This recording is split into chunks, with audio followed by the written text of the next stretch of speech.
Hi, this is Rehabilitation Center for Abandoned Dogs, Batumi.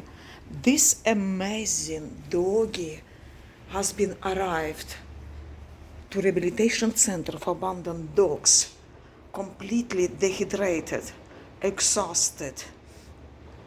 They have with serious distress.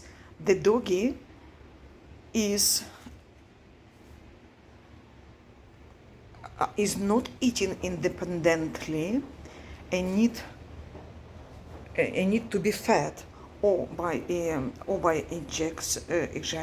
orally or by IV. At this moment they are receiving IV. These two very weak, intentionally starved to this is a thinner and this doggy, two intentionally starved doggy by Cobuletians, locals in city Cobuleti in country Georgia. They need immediate help. They need antibiotics, glucose, natrichlor, Dixan 5, and many other drugs.